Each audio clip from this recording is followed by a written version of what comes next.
All right. We're going to get started. First question, we'll go over to Doug Feinberg with the Associated Press. Hey, Coach, good to see you. Thank you, Doug. I got two for you. The first is just how you feel about the draft you guys had tonight. We're really excited. We as everyone knows, we intentionally made the move to get up to 7. And so, we feel like the way things came together tonight, we were able to execute on the plan we had coming into the draft. There were players that we really, really felt good about. And Jasmine and Stephanie, we had them circled. No idea that Arilla would be available at 22. And so we just feel very fortunate, like the great combination of young players and talent to go with, players that we already have slated to be in camp. Obviously our core veterans, and we just really feel like we've put a nice group together that when we start training camp, it is going to be highly competitive, and there's going to be a lot of talent out on the floor. And the second question, you played in the NBA, you were NBA union president, you've seen the W now. There's only 144 roster spots for women in this league, and there's a lot of talented players that got drafted tonight that probably aren't going to make a roster. Just how tough is it to make a team in the WNBA knowing that there's so much talent and so few spots? Yeah, it's really difficult to find a spot in this league and stick, especially we're coming off of 2020 last year with the draft, where players that got drafted didn't even get the opportunity to go to training camp and try and earn a spot. And so when you combine that with this season, players will have an opportunity to come to training camp, but it will be difficult for every rookie that was drafted tonight, every first-year player to stay with the team that they were drafted by. But what I found in this league is that almost every woman in this league has unfortunately gotten accustomed to not having as many opportunities maybe as others. They relish those challenges, and all they ask for is an opportunity. And that's what we're hoping to be able to provide when camp starts in 10 days. We'll go over to Rashawn Haylock with KTLA. Hey, Coach, congratulations on the draft. Thanks, when you look at Arilla, you mentioned she has lottery talent. Do you feel like you kind of got a steal with her? And then what are you most looking forward to in terms of, with her, what she'll be able to bring to the squad? There's no question that we got a steal. There's usually at least one, player in a sports draft that drops for different reasons and various reasons. And, you try not to allow yourself to be defined or have other people define whether or not it's the right pick for your team. And we felt like at that time for our group, she's by far, obviously still the best player on the board, but to have a lottery talent available at 22, an opportunity that we could not pass, and already having gotten the opportunity to start, connecting with her a little bit, we're going to be ecstatic to see how this plays out on the court. We really didn't expect it. And so, this changes some of our decision-making for sure, in terms of how we put our final, 15 players together going into camp. But it's a problem worth having when you can access a player like Arilla. We'll go over to John W. Davis with Winsider. Hey, Coach, how's it going? Good, John. How you doing? Doing well. So you mentioned the 15 coming into camp. Kind of talk to me a little bit more about the thought process behind who you're actually going to invite to camp. And then past that, you'll have about 2 weeks to get down to the 11 or 12 that you're going to have on the final roster. Like, how are you going to do all of that in less than a month? Yeah, you make the job sound really difficult, which is cool. But no, I think the first part of that, there's still a lot of work to do tonight in discussions with our staff and get an opportunity to connect with our coaches. And, most of this is virtual, so we're not in the same room as much as we normally would be. So connecting tonight and starting to talk through, what group we feel like will give us the best chance to then pare down to the best 12. That's the job and responsibility that I have now that I'm the general manager as well as the head coach. I have to immediately start to separate the personal feelings that I have for players that I'm coaching because I have to also wear the hat of management in terms of doing the right things by the organization overall and beyond the right player or the right person or X's and O's, et cetera. So it's part of the process in pro sports. And again, I think in the WNBA, these women are strong. They are resilient. They've been through, worse things, and it's all a part of it. And so we'll make the best decision that we can, that we feel like gives us the best chance to be successful this season. And then we'll let the rest play out. Miriam Swanson with the LA Daily News. Hey, Coach. Congratulations on your first draft as GM. Thank you. I wanted to ask about Jasmine and Stephanie particularly. Like, what specifically do you think will fit for you guys and that gives them a good shot at making this fun? Well, first, I want to acknowledge that I actually thought you were sipping a cup of coffee for real. So I like your stock photo there. I need a cup of coffee. Sorry, I don't have. I need a cup of coffee right now, actually. But Jasmine and Stephanie are both players that we've had circled on the board for a while. They continue to both gain I think interest from around the league as the college season went on and played out, and both had really good seasons. And they both fit, what we wanted to continue to add, similar to the decisions we made in free agency, to add players like Bria Holmes and Nia Coffey to our group to continue to add versatility. And both of those players provide floor spacing, being able to shoot the three really well and at a high level, and also give us the versatility on the defensive end that we want to continue to build on as you match up against the best teams in this league. And we need to be able to have multiple weapons to do that.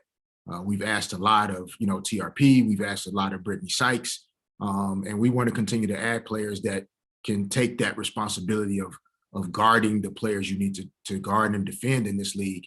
And we feel like both Jasmine, Stephanie in particular, and then again, Arilla as a 5'11" guard, that's great size. And when you think about us losing Chelsea in terms of the bigger guard, it was a great opportunity for us in the second round.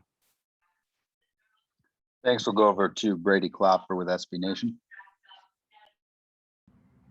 Hey, Derek, congrats on your first draft as GM. Thanks, Brady. I want to go back to Arilla for a minute. You mentioned that she was obviously the best player left on the board at that place, but that teams might have passed on her because she's not the right fit. And in the second round, you have to be drafting for fit. So I'm wondering what it is that stood out to you that made her be a good fit in your system and on your team. And then adding on to that, you're talking about the difficulties of getting to 15 players and then down to 12. Mm-hmm. With you adding the second first round pick, I think most of us assumed that you weren't going to get someone in the second round who really had a chance at making the roster or had a good chance. And now you get kind of a consensus first round pick or first round talent in the second round. And now you've got really 3 first round talents. How exciting is that for you as a coach to make as many moves as you made in the offseason to fill out this roster? And now you essentially have 3 first round picks. Yeah, I mean, as a coach, it's exciting. As a GM, not so much, honestly. As you were describing the situation, that's what the stressors are of the job. You're trying to make the right decisions, based on the information you have, looking and evaluating our team and our roster, trying to understand the players and the talents, strengths, and weaknesses that we have in place already, and what are those talents and skill sets and mindsets that we can add to continue to give us a chance to evolve. This was a transformational offseason for our organization. And so we felt like tonight continued to represent that, that, we can't stand pat when there are opportunities to grow and evolve and adapt and change. And tonight allowed us to do some of those things. And at the end of the day, everybody may or may not agree with the decisions that I make or that we make. But one thing we know for sure and that we can guarantee is that everyone that comes here and reports to camp on the 25th is going to have the opportunity and the responsibility to make the most out of the chance they get to be a part of this team. And in the W, it's not easy to make a team. And the system isn't really set up for everybody to be on the team. They know that better than we do. And I think that'll raise the level of our competition in camp this year, which is one of the number one priorities we had going into free agency and also into the draft. Time for just a couple more for Derek, then we will have Jasmine Walker. We'll go over to Chris Camello with Nightcast Media. Derek, how are you? Good, Chris. How are you? I'm doing well. Sharp suit, by the way. I like that. I like that color. I was just curious with Jasmine, because obviously you traded up, and you get Stephanie Watts. What was it about them, not just as basketball players, but was there a mindset? Was there an intangible that stood out to you and your staff that felt like we've got to make this move because we see something that maybe no other team sees? I'm just curious on that when you make a move like you did leading up to tonight's draft. Yeah, I think both players, there were kind of two different approaches with each player. With Jasmine, seeing her over the last couple of years continue to develop, but then this season in particular, started to hear her name more around the league. More people were going to watch her play that, either lived closer to, being on campus there in Alabama, in that region, in that area. And due to COVID, we really haven't been able to spend much time with these players in person, getting a chance to know them on that level. But watching Jasmine, doing our due diligence, talking to coaches, talking to folks that understand as much about her as possible, we felt like, to your point, the mindset, and when you see a player that has grown and developed and gotten better at the rate that she has, it confirms for you that she's willing to do the work to continue to improve. She was more of a player that we didn't want people to know. That one of the main reasons why we moved up to 7 was fingers crossed that she would still be there. We didn't know if it would work out for sure. But as the draft started to unfold, we continued to get more excited. So, she intentionally, it was a part of the reason why we tried to get up to 7. Stephanie is a player that, like her skill set, her length, her activity, but again, to your point, her personality and her mindset. Most players on the women's side have been through injuries at the collegiate level or in high school, and they have to learn how to bounce back from really difficult things at early ages. And Stephanie's one of those people. She turned 24 on April 12th. And so we feel like even though she's a first-year player, she's a grown woman, and she can come in and handle the responsibilities that come with being a pro. And so we're just really excited about tonight. Again, makes the job harder for all of us, trying to figure out who will be the right 12 to move forward with. But we'd rather have those problems than the opposite. Last question tonight for Derek, go to Ross Gold on Woo Day. Hey, Derek, congratulations. Thank you, Roz. Appreciate it. How you doing? I'm good. What's going on? That was a fun, well, I don't know. How was it for you in there, actually? It was fun to watch. It was a lot, but it was more fun than we thought it would be when these names started to line up next to LA Sparks.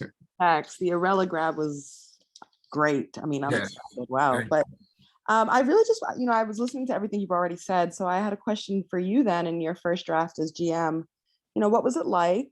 And I guess the second part is, what's the goal and for the identity of this team as you crafted not only as a coach, but also as a GM? Yeah, I mean, I think the first question, like tonight, was surreal.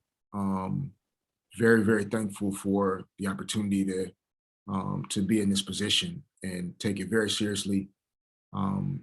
Balancing, what I think as a coach we need on the court. But I believe one of the reasons why I took the job and accepted the job to become the general manager is wanting to ensure that beyond X's and O's, that we're drafting the right women as people, that we're doing the right things as an organization off the court, beyond game plans and strategies. And so tonight, I really tried to hold true to those ideals, that regardless of my personal feelings or personal beliefs at times as a coach, as a GM, there's a certain way to try and manage the night as best you can. And hopefully, especially when we look back on it, we can feel good about it. I think the second part, like in terms of just where we're going, I think that's really important. Like we're changing, we really are. And on the court, we want to be dynamic. We want to be, fast. We want to be passionate. We want people when they watch us play. Like I don't have any hair up top at least, but I want people to feel like we're playing with our hair on fire, like literally. Getting after people every possession, making people uncomfortable when they play against the Sparks. No longer living off of the names on the back and who we are, but really relying on the work and the fight and the mindset to be champions. And combining that, of course, with great impact in the community of Los Angeles and representing girls and women of color in a way that hopefully inspire them to want to support us more and be a part of what we're doing. But we have to continue to invest in them in order to make them feel special. So thanks everybody for sticking around and joining tonight. Continue to cover this game and cover this league. And obviously I'm biased. Please cover our team more than any other team. And we'll talk to you soon. Thank you so much, Coach. Congratulations again. Thank you so much, media. We're going to move on now to Jasmine Walker, the number 7 overall pick in tonight's draft, with Sabrina Merchant with SB Nation. Hi, Jasmine. Congrats on getting drafted. Welcome to LA. I'm curious what sort of contact you had with the Sparks before the draft, how you see yourself, fitting into this team going forward. Again, like Coach said, I see myself fitting into the system because of how well I shoot the ball, the work I'm willing to put in to get better, just overall, just ready to work. And then I know you played against Stephanie in the first round of the tournament this past season when Alabama played Carolina. What can you tell us about her? Stephanie is a great player. She gave us a run for our money when she was playing against us. Yeah, she's definitely one of those great players that I've played against. So I'm glad to say that she will be one of my teammates. Jasmine, can you go ahead and turn on your video, and then we'll go over to Chris Camello. Okay. I mean, you really can't see me. Jasmine, congratulations on being the 7th overall selection. I was just kind of curious about your mindset about coming in, and you got me. I was just kind of curious about your mindset coming into camp. Obviously, this is a very deep roster. It's a new look roster, but is there a fearless type of mentality that you have? Like, I'm just going to come in and I'm not going to back down from anyone, and I'm just going to show everyone that I do belong in this league and on this team. Is there that kind of mindset, or what is your approach? Yes, that's always been my mindset. I never back down from a challenge. Challenges is what uplifts me out of anything. yeah, I'm not one of those people who will just like back down from a challenge. I always take challenges or I go for it. Go over to Tukni Nguyen with the LA Times. Hi, Jasmine. Congratulations. Speaking to that, Derek was just talking about how hard it is to make a roster in this league. The numbers are really not in anyone's favor in terms of rookies who get drafted. What experiences have you gone through that have given you that fighter's mentality to really attack this opportunity that you have to try to make this roster? My whole life, I've always been on teams that's been the underdog, and I've always been the head of the snake. So I'm used to a challenge, and I'm used to, you know, having to work 10 times as hard as anybody else. So working for something that'll be the least of my worries, because I've been working all my life for what I want in life. Miriam Swanson with the LA Daily News. Hey, Jasmine, congratulations. I just want to follow up on the work thing. You were saying that you knew what you had to do and you went and got it done on the other Zoom and mentioned even nutrition. I just kind of wonder, what were some of the things that you did in order to kind of put yourself in position here? I did extra, whether that was extra in the gym, I got with my nutritionist, extra with him, cutting off snacks that I would love to eat, but you know, I had to put to the side because I knew it was important. I got with my strength coach more. I got more. I just did more. Like I did more than what I was already doing. Last question tonight for Jasmine. John W. Davis with Winsider. Hi, Jasmine. I know that as great as this night is, it can also be overwhelming. What would you like to do between now and training camp to make sure that you're ready for LA? Just take one day at a time, and when my time is called, make sure I'm ready, which I will be. Thank you so much, Jasmine. Thank you. All right, thank you, media. We'll move on now to Stephanie Watts.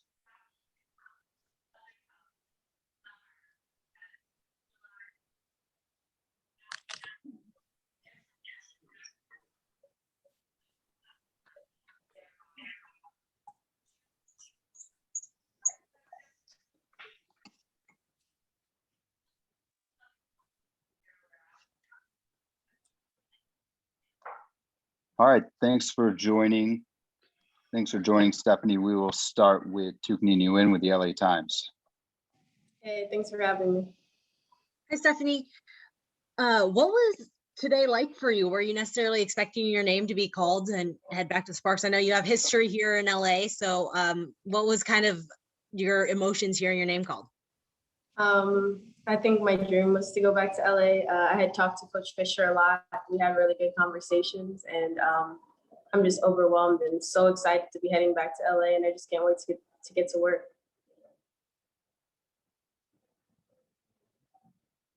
Miriam Swanson with the LA Daily News. Yeah, so you mentioned that you and Fisher had been in communication. Like, what was he telling you beforehand? And I guess, you know, like not a surprise to hear your name in the first round.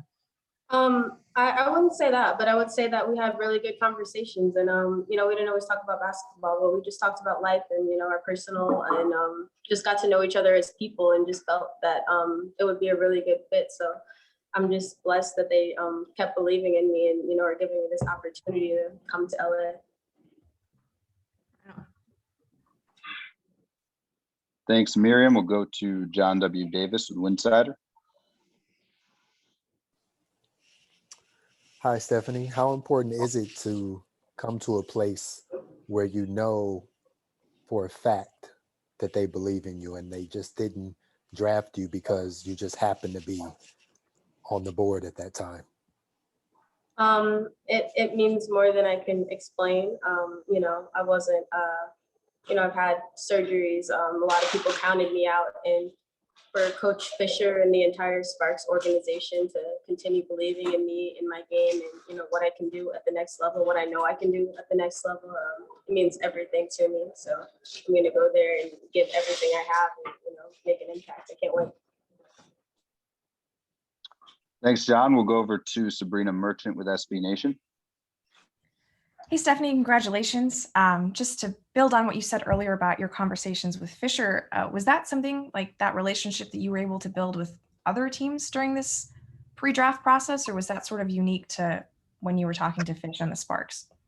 I would say it was pretty unique. I connected with him right away. We got to know each other as people. I mean, our first conversation, we probably talked for 30 minutes and didn't talk about basketball. He got to know me as a person, and I think I really connected with him and was hoping that I would get the opportunity to come to LA, and I did. So I just feel more than fortunate to have that opportunity. And then I was hoping you could give us like an early scouting report on Jasmine Walker, since you had to play her in the tournament just this past year. Yeah, I mean, y'all will see for yourselves, but she's a tall, long player that can shoot the ball, that can defend, that can do it all. So I feel so fortunate to be able to play with a player like her. So, we got to play her in the first round of the NCAA tournament, and she's a special player. I mean, I don't know how many people that long and athletic and tall that can shoot the ball like she does. So I'm, fortunate to have her as a teammate. Thanks, Sabrina. We'll go over to RL Bynum. Hey, Stephanie, Ariel Bynum with Tar Heel Tribune. Congratulations. Last season, when you came back to Carolina, could you have envisioned yourself being a first-round top 10 pick? Is this something that you expected, or what were your feelings a year ago? Yeah, this is something that I've expected. A lot of people didn't believe in me, but I know my capabilities. I know what I can do on the basketball court. A lot of people counted me out after injuries, and I like that. I like when people sleep on me because I know me and I know what I can do. So that doesn't faze me. And this is something that I expected. This is something that I knew I was capable of. We'll go over to Megan Hines. Hi, Stephanie. I just wanted to know, within your career, you've had a lot of ups and downs, and I just want to know, how did you persevere coming back from injury, and what are you most looking for to grow from in your game?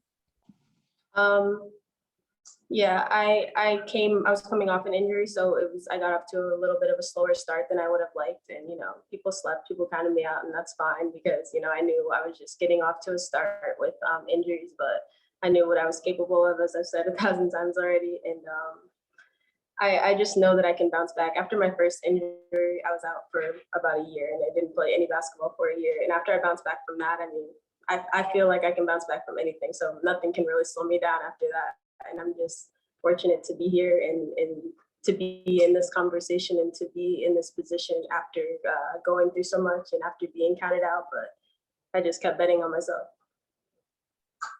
Thanks. We have time for two more. We'll go to Tim Johnson. Congratulations. This is Tim Johnson from the 3-point conversion. I just really wanted to know, what are some of your biggest influences off the court that helped you to persevere on the court? Off the court, my family. Like I keep saying, and I'll say again, everyone counted me out except for my family. My family kept betting on me. My family kept believing in me. No matter what the circumstances were, they've seen me play time and time again, and they kept betting on me. They kept believing in me. They kept telling me, you're the most athletic player out there. You're the most this out there. And they kept believing it until, I started believing it again myself. So I do it for my family, and just because they kept believing in me and, helped me believe in myself again after, getting off to some slow starts after injuries and reminding me what I could do on the court. So definitely my family. Thank you so much. Our last question for tonight will go back to Chris Camello. Hey, Stephanie, congrats on being the 10th overall pick. Coach Fisher spoke about your mindset. I believe he used the term a grown woman, like he called you a grown woman, meaning your mentalities, alluding to your maturity. How do you think that helps you coming into an environment where no spots are guaranteed? There's a lot of depth at the guard position. How is your mindset going to help you get through this training camp for the LA Sparks in hopes of trying to make this team? Like I said, I think I have the mindset that, I can do whatever I, believe enough to do. And I think I can do whatever I put my mind to. And I have the work ethic to get through it. I have the motor. I stay in tip-top shape. I have the motor, I have the mindset, and I think I'm just going to come play my game and do what I know I can do. Thank you. Thank you, Chris. Thank you so much, Stephanie, for joining us this evening, and congrats again. And thanks to all our media for joining tonight with Derek Fisher, Jasmine Walker, and Stephanie Watts. We'll send out a recording to this link. Have a great evening. Thank you so much for having me. I appreciate it.